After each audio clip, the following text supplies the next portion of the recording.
What's going on, Scorpio? Welcome to your weekly forecast for the week of October 12th through the 18th of 2020. Brian here with you. Thank you so much for being here.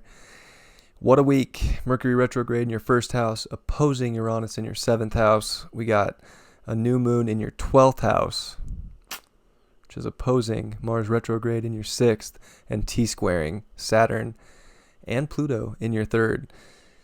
A lot of cadent energy, a lot of mutable change energy. Let's take a look at the chart and see what's up. Start with that Mercury retrograde opposed Uranus. This is definitely a retrograde that's going to bring a lot about your identity to mind, a lot about who you are, and it's going to move back into, of course, your 12th house. I mean, this is a spiritual, deep identity. This is a soul ego that needs to be realized on a very high octave level, and it's like this breakout within relationships, so that you can have that relationship with something bigger within yourself. And relationships have to be aligned with that. I'm not saying that you can't have relationships, but they got to be aligned to something bigger within yourself, and that's everything. And it's almost like a rebellion of any sort of connection to other that isn't of your true self. It will be realized. Insane new moon, one of the craziest ones I've ever seen. It's not even an eclipse, and it's in opposition to Mars and Eris. It's intense. I would say that between the 12th house here, 12th house transits can be difficult in themselves, and having the sun and the new moon in there is even, it's definitely bringing up a lot of unknown. It's bringing up a lot of, I would say the best thing is deep spiritual connection, but are you too stuck in reality to see the gift of this beautiful connection to something divinely aligned for you?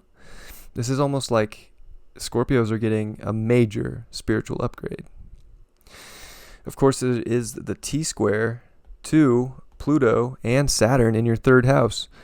I think the connection is all about, I think the reality is you have to bring the spirituality into your reality and really make it a part of your environment, to make sure it's communicated with the people around you, and to see the true transformation of what you desire to create in your immediate reality. And you don't want to restrict yourself with Saturn here. I think Saturn, is right in the middle of this too, and it's like, you can't restrict yourself from the ultimate life that you want. Of course, the opposite sign, or the opposite house, I should say, is your ninth house, which is really where the focus is, and it's a higher spiritual belief. And it's universal knowledge. It's universal wisdom that comes from a higher place, and it's expanding the soul in that aspect. And it's, here we are in your 12th house.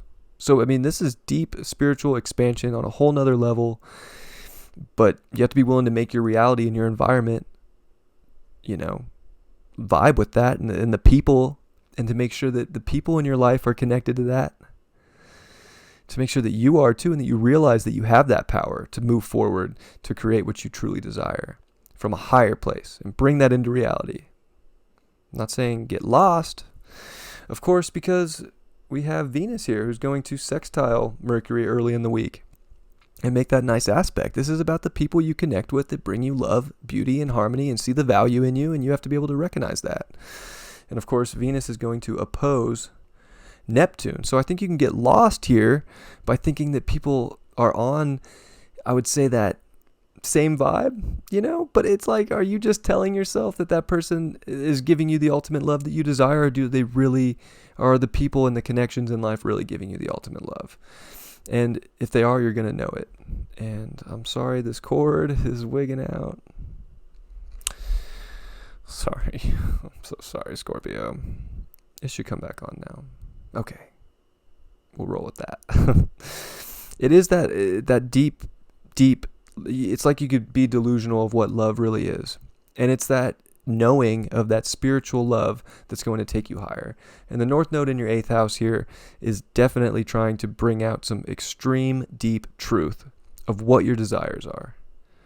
And what your desires are within yourself, within your own heart, and within the people and the relationships of your life. And are they connected to something bigger? And if they're connected to something bigger, there's not going to be delusion. And there's not going to be turmoil in your environment. Or if there is, there's just tests so that you connect to something bigger and to help you evolve and move forward.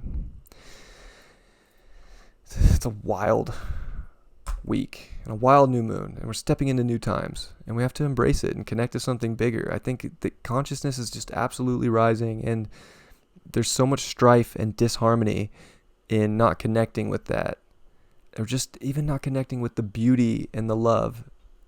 It's everything. And we don't want to be delusional of what love is, and we want to connect with the people that see what the beauty and the love is.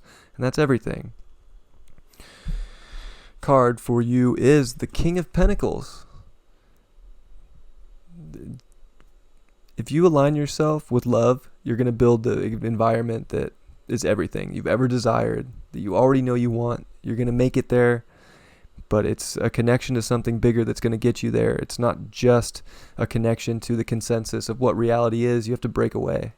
You have to break away from what you're told relationships need to look like, all that. Be in your truth, know who you are, and not get lost in anything else, and stand in that ultimate truth. And to know your absolute worth, I would say, is very big too.